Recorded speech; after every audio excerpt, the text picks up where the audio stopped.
Executives often complain about the lack of time they have, when in reality, they have all the time there is. The issue, of course, is how they're investing their time. In this presentation, Dr. Terry Paulson offers helpful ideas about how managers can make wiser time and priority investments. Dr. Terry Paulson is a psychologist and author of such popular books as 50 Tips for Speaking Like a Pro and Paulson on Change. A prominent platform presenter as well, Dr. Paulson is a member of the International Speakers Hall of Fame. Let's join Dr. Terry Paulson as he talks about how to develop a time investment strategy. Today we're going to discuss developing a time investment strategy. How many of you would agree that you're tired of hearing words like work smart, cost containment? How many of you agree cost containment is not going away? Our real challenge is, how do we manage cost controls, but at the same time strategically invest the resources necessary to invent the future? That's what's involved in working smart. How do I get the right things done? So today's topic allows us to look at practical insights that will allow us to do that as leaders. First point, have a strategic time investment strategy. We will never have enough time to do everything. Every single day, you're given 86,400 seconds. We spend some of it, we waste some of it, and we invest some of it. When you add your team collectively to that, we realize it's how we use our time that determines whether or not we're going to be effective. It's been estimated that in the average home, a television can be on 7 1/4 hours a day. Now, when you hear that, you go, I don't know what home we're talking about, but realize when you come home, typically we turn on the television for background noise. It's the cheapest way to have a party without having to have anybody there. In fact, if you don't like one group, you can turn to another channel. But what ends up happening, we wonder where our time goes when we have habits that interfere with our ability to get the right work done.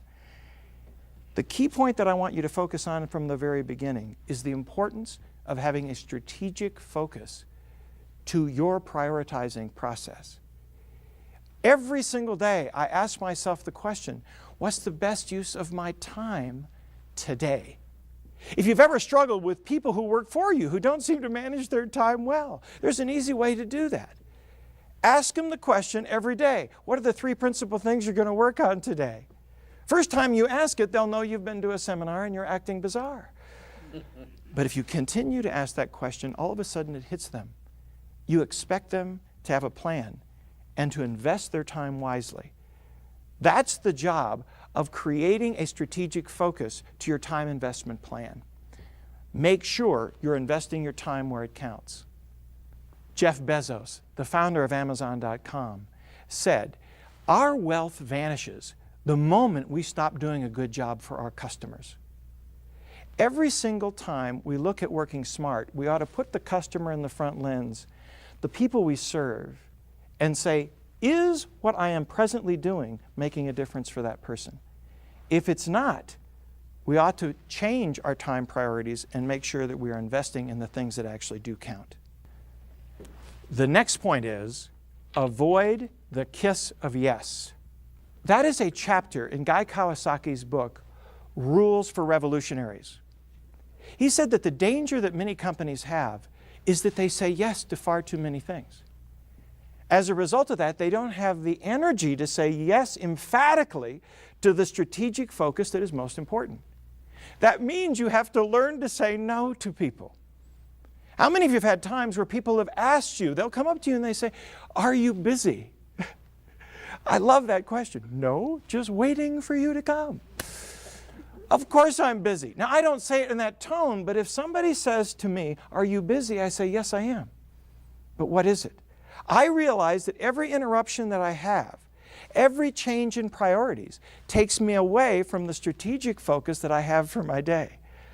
It is my responsibility to emphatically and frequently say no to things that come up, because if I don't say no, I won't have the time and energy to do the things that really matter.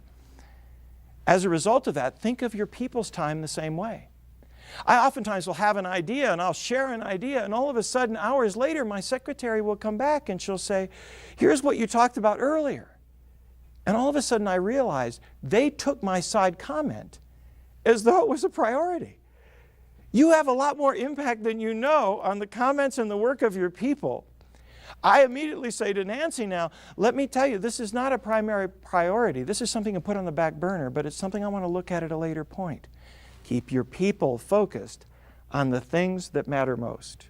Tom Peters, along with many others, talks about the importance of companies being tight and loose. Most companies are tight or loose. When things are going well, they get loose. Hey, you need equipment, buy it, here's money. You need people, hire them, hire. As soon as things get tight and the economy begins to turn the other way, they say, we're tight all over. You need money, you got to be kidding me. Take up a collection, it works well at the airports. You need people, have children. They will grow. For some of you, this will be a bigger commitment. You see, excellent companies give a very different message. Be tight everywhere that it is off focus to our strategic vision. Be tight where you can and invest resources where it matters most. Your job is no longer saying do more with less. It's do the right less with more. Too many companies are too democratic in how they deal with funding problems. Instead of upsetting a department, we say we'll have cutbacks in all of the departments.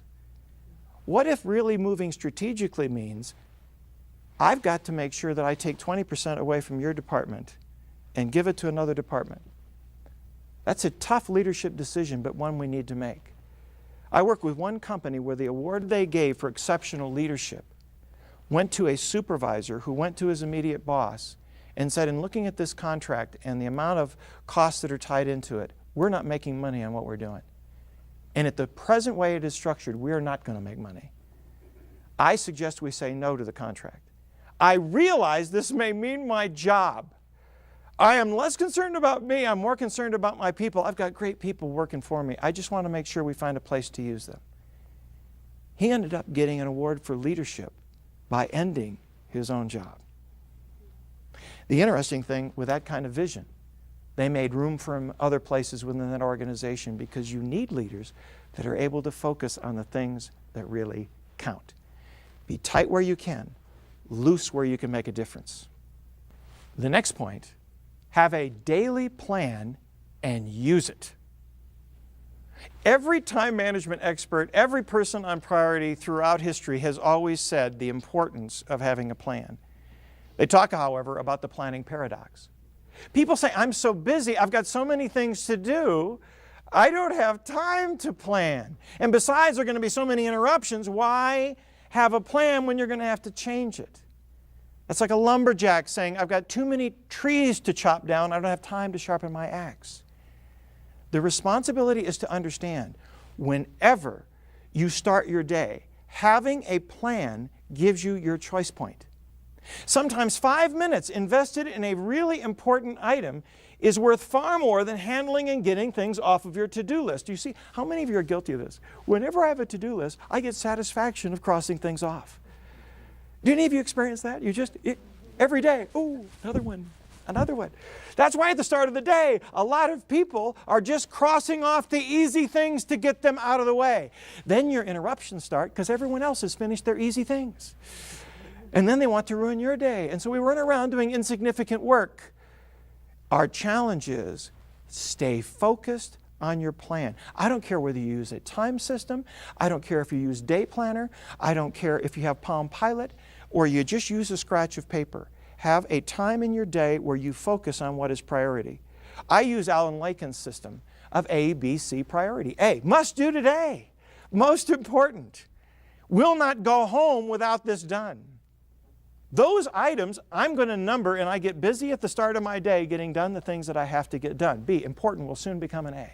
If I can make any progress on it, I like it. C, insignificant on the present scope of things, but if I get time, would like to get to it. The biggest danger we have is on days when we have time, we don't use our time. We have a tendency to waste it. Hey, I've got time. So we get busy doing insignificant things, having a lot more conversations and times, but we're losing our focus.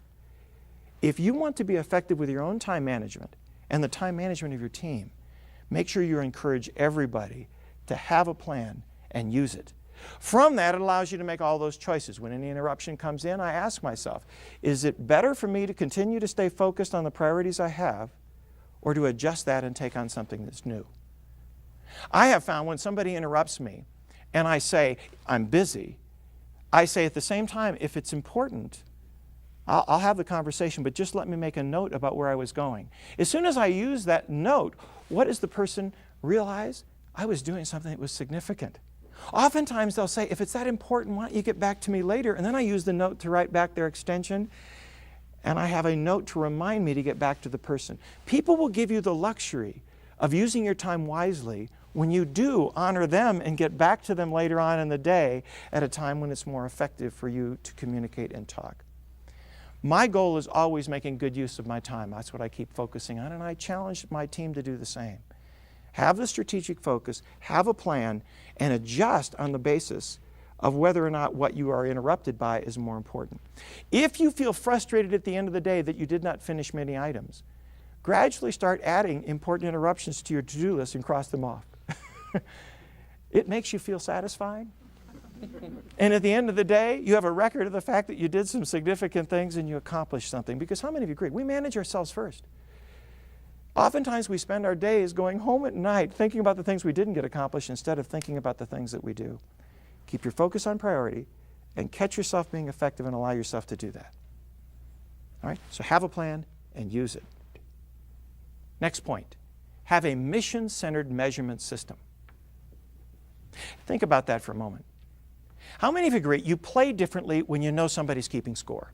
If I'm out shooting baskets with the guys, and we're just shooting around, it's one kind of thing. But as soon as somebody says, we're playing to 21 and loser pays, I immediately know it's a different kind of game. And I get far more intense. Okay, now we've got a game and I've got to win.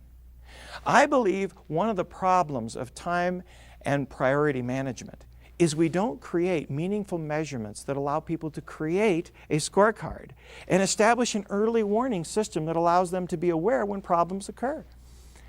That's why time factors are so important. If I'm able to do that, I increase the likelihood that people will understand that issues are important and we need to surface them early. So have a meaningful measurement system and at the same time realize that if you have too many of them, no one will pay attention to any. How many of you have found that when managers come in, they may start to keep some record, but when they leave, no one looks at it? Not only should you have meaningful measurements, but you should limit them to the things that are really important. What are the measurements that you need to keep visible to create the scorecard? And what are the measurements you need to stop so that you can free your people to look at what's really important? I like to ask CEOs, what are the measurements that keep you up at night? I want to know what are the measurements that are important to you, because my job is to make sure those measurements are good and that we surface the problem early. The next point is, delegate with high expectations, but manage priority shifts. Peter Ueberroth was in charge of the U.S. Olympic Committee during the 1984 Olympics. He started every planning session with the same sign. Lack of planning on your part does not constitute a crisis on my part. Now, that sounds a little cold, and yet he always warmed it up with this statement or a variation of it. We have only 16 days for the Olympics. We cannot postpone it. People are coming to town. So if I have given you any responsibility, it is your job to get it done on time with excellence. But if you have any trouble doing that, get to me as soon as you're aware of that so that if we have to make a priority shift and move resources, we have time to make that possible. All of us know the importance of establishing time frames, but we frequently forget to let people know in the real world, sometimes you have to make priority shifts. You see, I believe in taking it one day at a time, but some days more than one day attacks you at the same time. It's our responsibility to make sure that we are building a responsive style that allows people to come to us early if there is a problem. How many of you grew up and crammed on certain tests or projects? How many of you are guilty of doing that? I was guilty. You always knew you could have time, and so you could wait to the end and you'd have time to get it done. The challenge today is that we have so many things we're trying to juggle. There is no time to get caught up.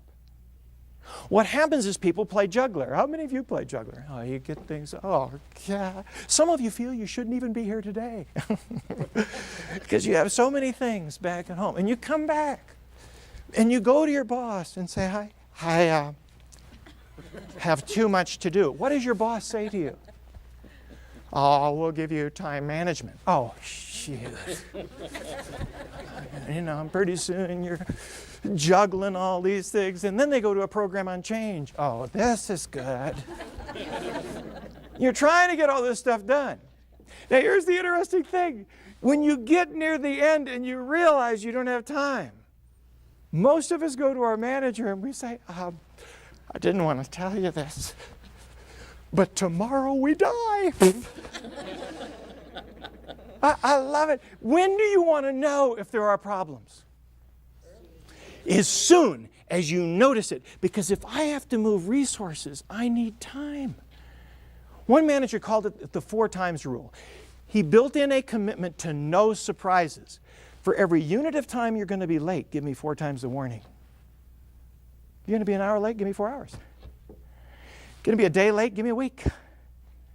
Going to be a month late, give me 4 months. Because you no longer are staffed with enough people to get everything done last minute. Cost overruns are not accepted. Having people to continue to do more and more just burns them out. How many of you agree we end up burning out our best people?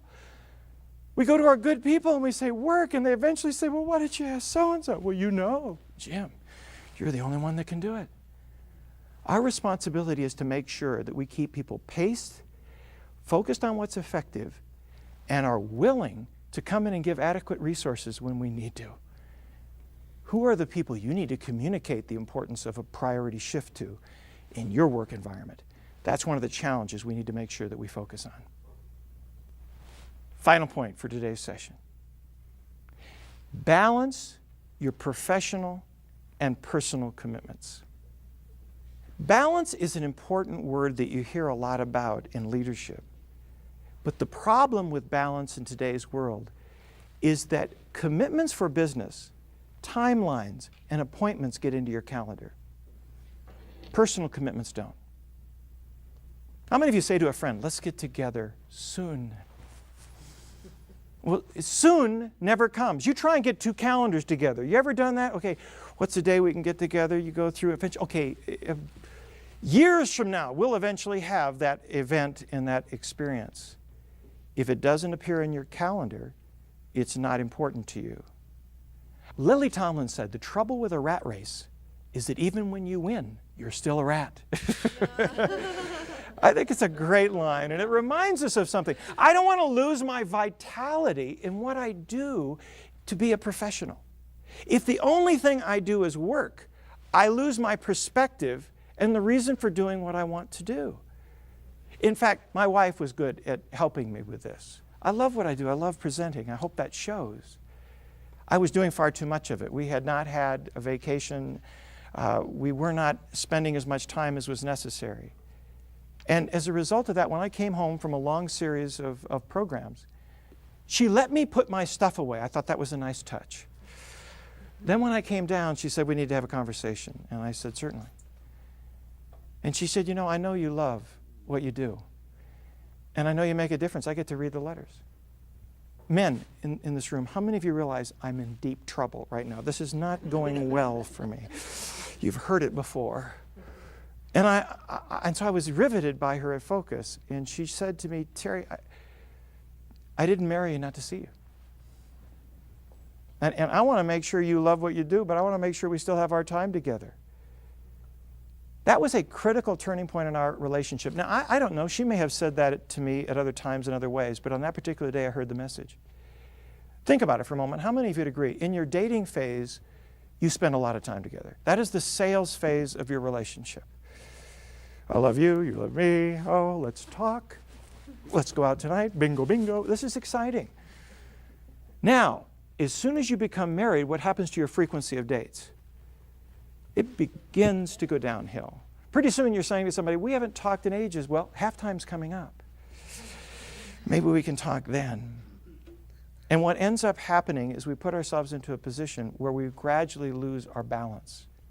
Make a long story short, we had a great conversation that night, and what we decided to do was to buy tickets.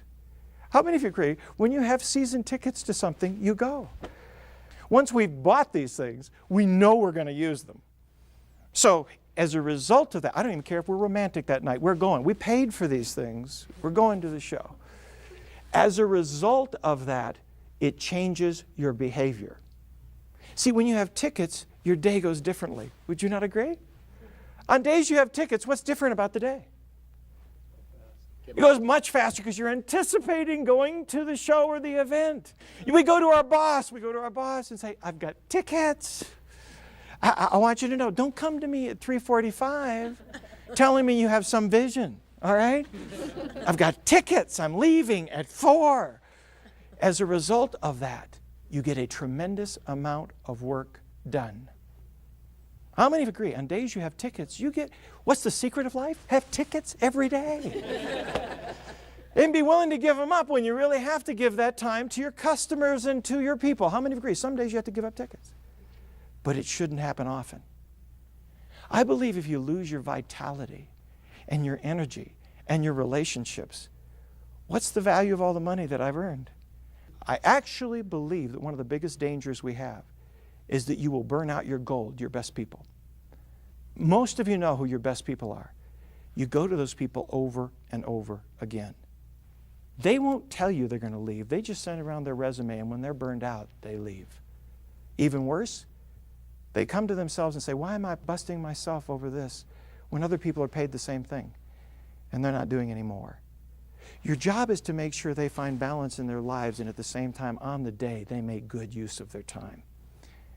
I also find that it is not just your spouses that are important. Some of you are not married. How many of you agree? If you want to spend time with somebody, schedule it. Once it's in the calendar, it's going to happen. The people that you most want to spend time with are usually busy people. If you don't schedule it, you don't see them. Schedule time with the people that are important. You see, if you ever complain that you are not getting out of your life what you want out of your life, it is your responsibility to realize prioritizing is not just business. It's putting your calendar where your priorities are.